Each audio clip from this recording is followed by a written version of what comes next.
السلام علیکم و رحمت الله و برکاته. امروز قول علی جان انشاءالله که حاضی فرومت در ایرپورت رفته سیم. خدا خواسته باشه انشاءالله قول علی جان سنیمت میکنیم، با چتش میکنیم. خب برادرمون خیلی دم گیرد تا بعد رفته بود ترکیه. انشاءالله که حاضی با تماشا ویدیو را ببینین چی اینترس نمیشه و برادرمون نقل میکنه که چی شید در کیجا چی گپ بده. الله نگهبان تماشا برادران اهل اسلام انشاءالله با دعا باشین. ما اینا در سفریم، خدا خواسته باشه بعدی 10 مینوت پس در پیش حضرت میرسیم. حضرت میگیریم یقت پای کار. باقی در امان الله. خداوند نگهبان تماشا با دعا باشین.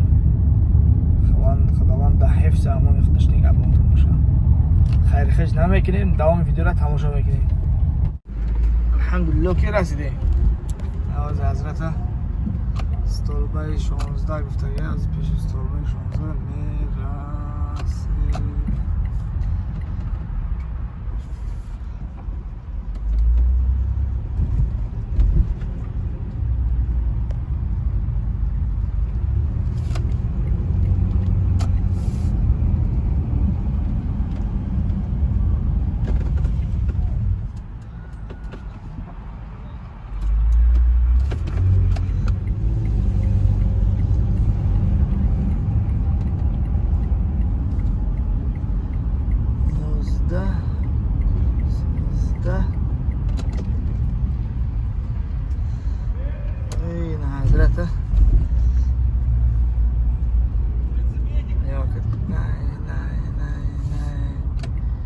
شیریناری موی ناشای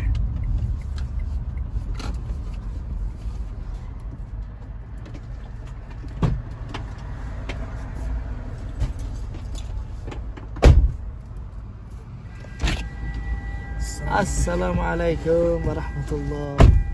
شکل حضرت خوش آمدی. چه حال داری ها؟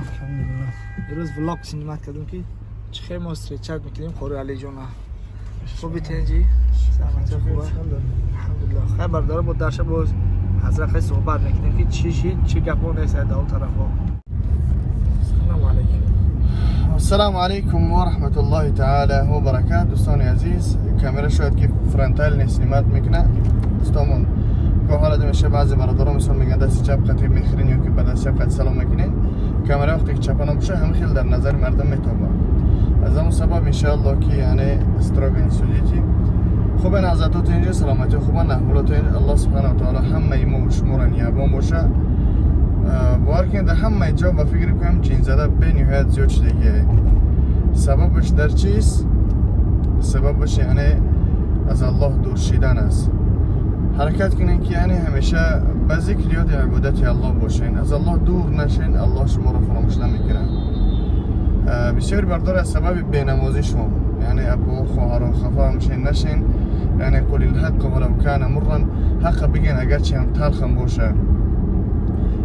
بسیار بردار نماز نمیخونن.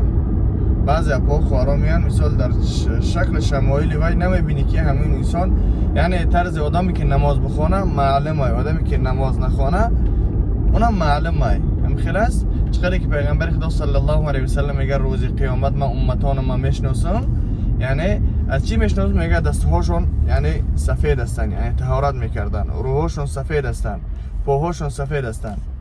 میگم خیلی ما میشناسم امتان در بین دیگرها. یعنی مثال میارن در اینجا مثل که گاوی علا در بین گاوهای سیاه باشه، گاوی علا را میبینی، امتانم میگم خیلی سفید میتوان در مثل دیگر بین امتان دیگر، یعنی در بین آدمای بینماز میتوان نماز خوانده، یعنی در چهره اونها نور الهی است. از همون سبب بسیاری هاشون هم میپرسیم ایروی شرمشان یکی الله اعلم میگه که نماز میخونه. مادامی که انسان نماز بخونه، مادامی که اذکار صباح و مسا بکنه، انشاءالله که در داخل وی یگان جین داخل شده نمیتوانه. برای که پیغمبر خدا صلی الله علیه و سلم فرمودن که من صلی صلات الصبح هو فی ذمه الله. هر شخصی که نماز بامداد را خوان او در ذمه خداوندی است، الله او را حفاظت میکنه. با هم خاطر در کجایی که نموشه نماز رو تر نکنیم. خداوند هر یک ما شمار نیابون شه.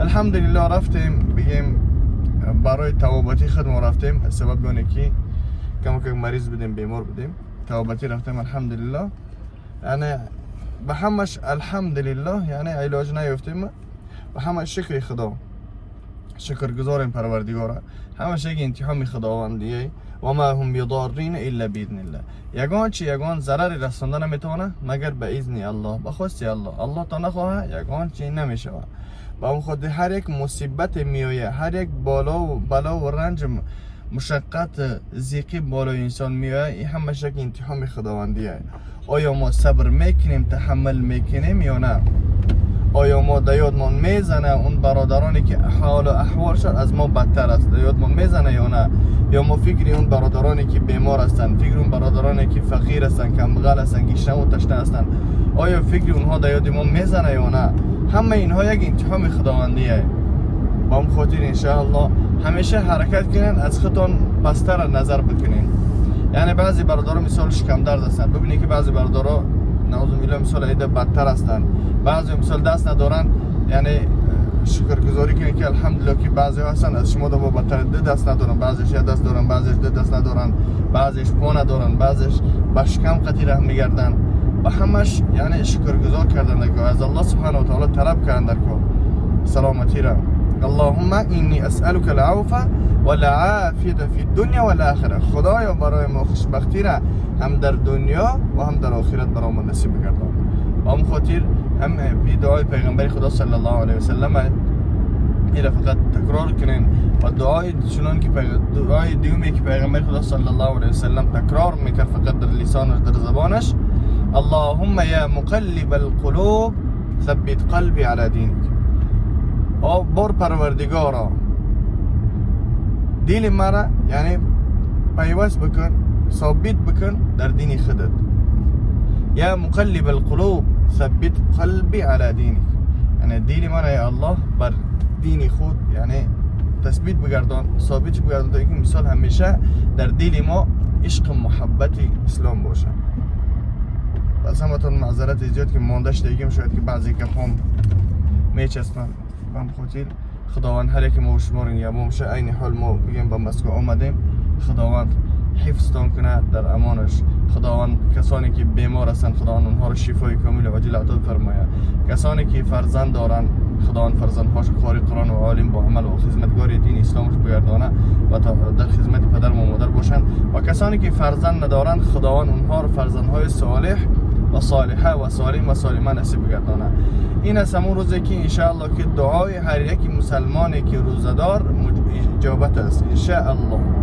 دعا بکنه در این حالت کسانی که مریض هستند کسانی که میگیم سحر و جادوش کرده هستند در این حالت شیطان ها یعنی تسلیم شدگی هستند سلب شدگی هستند ضعیف شدگی هستند با اون خاطر حرکت کنین یعنی ذکر خدا را زیاد بکنین حرکت کنین یعنی خیلی که پیغمبر خدا صلی الله علیه وسلم فرموده است که من قام رمضانا واحتسابا غفر له ما تقدم من ذنبه هر شخصی که من قام رمضانا ایمانا هر کسی که قایم بداره یعنی روزه داری بکنه ایمان داشته باشه بر آنه که روزه فرض است برای هر یک شخص مسلمان ایمان داشته باشه که روز قیامت الله سبحانه و تعالی پاداش همه اینها را به او میده غفر له ما تقدم من ذنبه تمام گناهاش الله میبخشه هم خاطر انشاءالله که فرصت از دست ندهین همیشه به ذکر یاد عبادت الله باشین با تلاوت قرآن باشین و انشاءالله که ما حرکت میکنیم که هر روز افیر بکنیم حداقل یک پاره را بخونیم با همراه ما تکرار بکنیم تا اینکه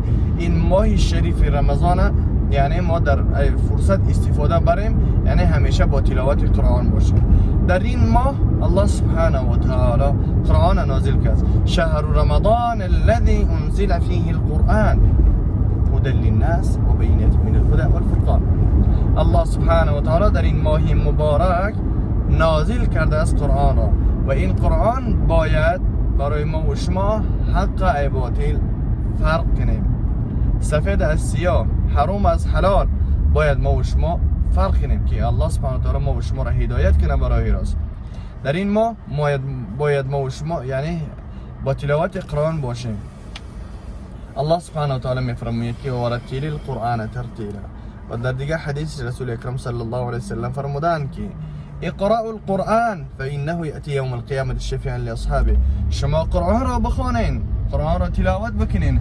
بدرسته که این قرآن روز قیامت شفاعتگری صاحبش می باشد، شفاعتگری همون شخصی که او را تلاوت میکنه. و در دیگه حدیث رسول خدا صلی الله علیه وسلم چی فرموده است؟ من قرأ حرفا من کتاب الله فله حسنه والحسنة بعشر أمثالها لا أقول ألف لام ميم حرف ولكن ألف حرف ولام حرف وميم حرف. رسول اکرم صلی الله علیه وسلم فرموده است که هر شخصی که یک حرف از کتاب الله تلاوت بکنه برای او یک حسنه است و یک حسنه مبدل به 10 میگردد. و ما نمیگوییم که الف لام میم حرف است، بلکه الف شم حرف است و لام شم حرف است و میم شم حرف است. هر کسی که سوره فاتحه را بخونه در نامه اعمال او نوشته میشه 1390 ثواب. خوش به حال شخصی که هر روز سوره فاتحه را تلاوت میکنه، هر روز یک پاره قرآن میخونه، هر روز 2 صحیفه میخونه. اگر هر یک شخص مسلمان بعد هر یک نماز 2 صحیفه قرآن بخونه، یعنی 2 ورق قرآن را بخونه، اگر در یک ماه قرآن را ختم میکنه. با همین خاطر انشاءالله فرصت از دست ندین. این ماه ماهی برکت است، ماهی رحمت است، ماهی غفرت است، ماهی بخشش گناهان است. انشاءالله هم حرکت کنیم که خداوند در این ماه گناهان ما و شما را عفو و مغفرت بگردانه. با قدر امان الله. السلام علیکم.